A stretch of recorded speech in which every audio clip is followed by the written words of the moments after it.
यह कहानी एक राजा और एक बौद्ध भिक्षु की है। राजा तो बहुत से हुए, लेकिन यह बौद्ध भिक्षु सबसे अलग थे। इनका नाम था बौद्ध धर्म।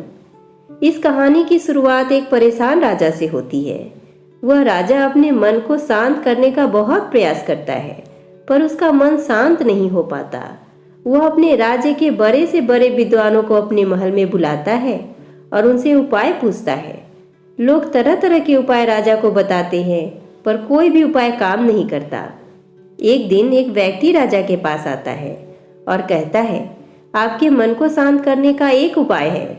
राजा उस व्यक्ति की बात सुनकर बहुत खुश हो जाता है और उस व्यक्ति से कहता है, यदि तुमने ऐसा कर दिया तो मैं तुम्हें उतना धन दूंगा जितना तुम मुझसे मांगोगे। वह व्यक्ति राजा से कहता है, आपका मन मैं तो शांत नहीं कर सकता, पर एक सन्यासी है जो आपका मन शांत कर सकता है। वह कोई आम सन्यासी नहीं, वह एक पहुंचा हुआ सन्यासी है। आप उससे एक बार अवश्य मिले, वह आपकी समस्या का समाधान अवश्य कर देगा।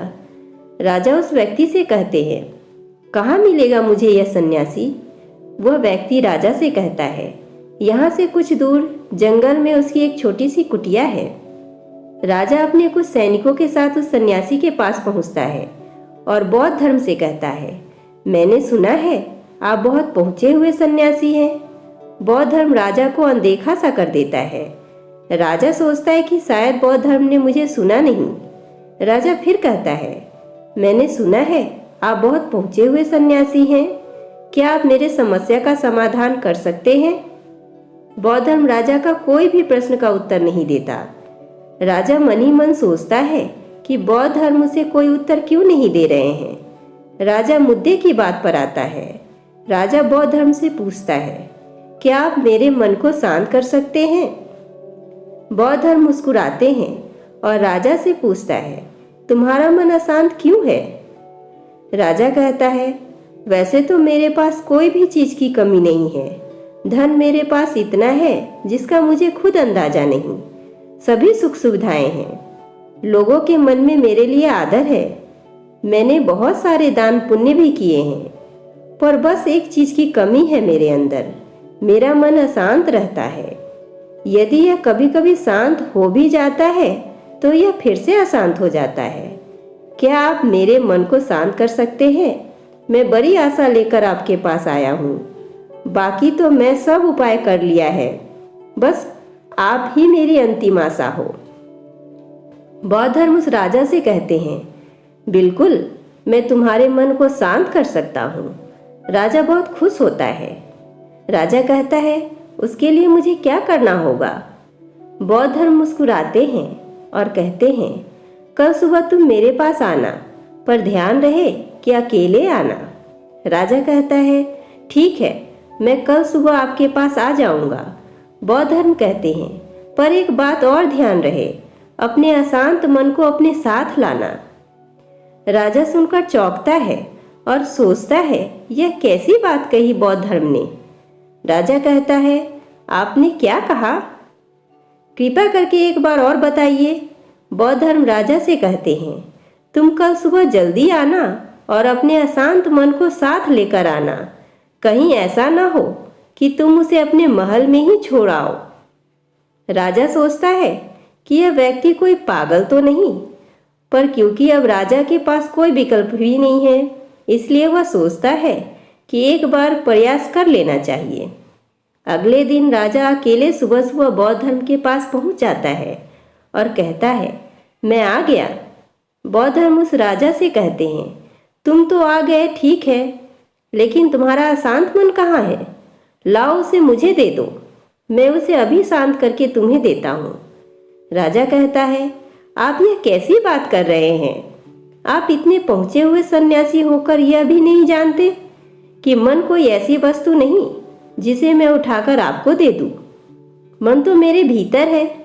बौद्ध धर्म उस राजा से कहते हैं, ठीक है, बैठ जाओ और अपनी आंखें बंद करके उस अशांत मन को अपने भीतर खोजो।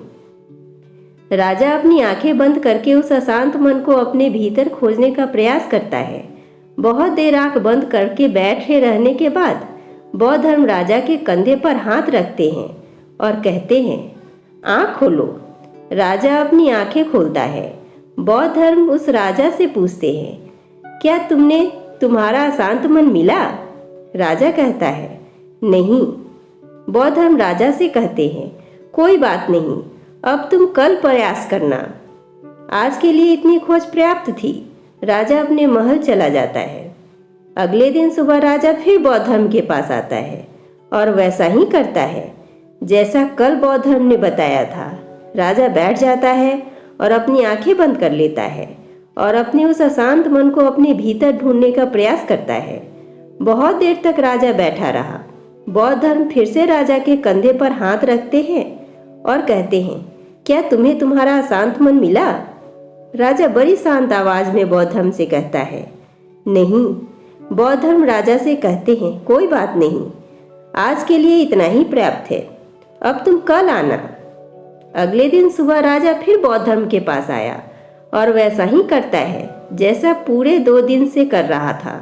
राजा बैठता है और अपनी आंखें बंद करता है और अपने उस अशांत मन को ढूंढने का प्रयास करता है।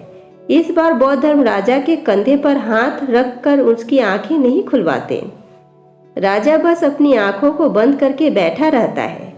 काफी समय बीत जाता है। बौद्ध धर्म राजा के पास ही बैठे रहते हैं। पूरा दिन बीत जाता है, पूरी रात बीत जाती है, पर राजा आंखें बंद करके अपने उस अशांत मन को ढूंढ रहा होता है। अगले दिन सुबह राजा की आंखें खुलती है और जैसे ही राजा की आंखें खुलती है, राजा अपने सिर को बौद्ध धर्म के चरणों में रख देता है और कहता है, मुझे मेरा शांत मन तो कहीं नहीं मिला, पर वह शांति जरूर मिल गई जिसकी तलाश में मैं अब तक भटक रहा था। उस राजा की तरह आप भी अपने मन की शांति को कहीं बाहर खोज रहे हैं। वह शांति कहीं बाहर नहीं, वह शांति आपके भीतर ही है। बस आपको जरूरत है उसे भीतर खोजने की।